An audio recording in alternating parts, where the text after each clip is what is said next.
The man behind me hasn't been able to breathe on his own since 1952. But that hasn't stopped him from living a great life. Keep watching. You'll see what I mean. Hello. My name is Paul Alexander, but they call me the man of the iron lung. Paul spends almost every moment of his day in an iron lung, which is the only thing that's keeping him alive. That's because he's paralyzed from the neck down, so without it, he can't breathe. The machine helps him breathe by using negative pressure to take air into his lungs. This is the full story of Paul. It all started when Paul caught the polio virus when he was just 6 years old, during one of the worst polio outbreaks in history. A time which feels all too familiar with today's coronavirus pandemic. People were wearing masks, offices, schools, and most of the world was shut down. What did it feel like when you first got polio? Well, I started feeling ill and plain. I ran inside to get Mom, and she turned and looked at me, and she said, "Oh my God, not my son." For the next 5 days, I lost everything. The ability to move, my legs would not hold me up, and then I couldn't breathe. He was at home under the care of his mom and dad, and they realized he wasn't breathing. They rushed him to the hospital, and the emergency room physician examined him and pronounced him dead. Sometime later, another doctor came through and picked me up, according to my mother, and ran upstairs with me, performed a tracheotomy, and put me in the iron lung. This would make anyone feel like giving up, but just wait. You'll see that that isn't the case. I didn't want to die, so I continued to fight. So Paul did everything he could to get better. He fought against polio every day. It was hard, painful, and tiring.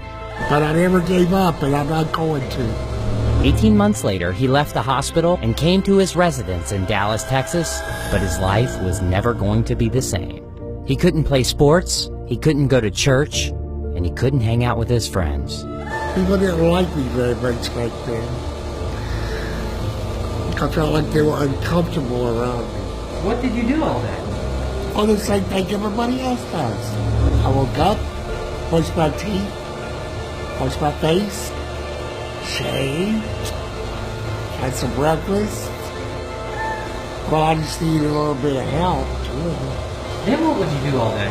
Well, I would read or study something, paint a picture or do some drawing. I hated just watching TV. Paul worked hard to graduate with honors from high school, but I did not get into college. They said that I was too crippled and did not have the vaccination. he didn't accept that. 2 years of tormenting them to death. They accepted me on 2 conditions. One, that I take the polio vaccine. And 2, that a fraternity would be responsible for me. Finally, something good happened. I wanted to be a lawyer for a long time. After years of hard work, Paul passed the bar and became a lawyer. And I was a pretty damn good one, too. But he didn't stop there. With the help of a pen attached to a stick, Paul wrote his own biography entirely with his mouth. So why write a book? To inspire thousands of people, just like you. No matter where you're from, or what your past is, or the challenges that you could be facing. You can truly do anything. You just have to set your mind to it and work hard. Paul, what's your dream? Do not let polio defeat me, but to defeat polio. Therefore, I wanted to accomplish the things I was told I couldn't accomplish,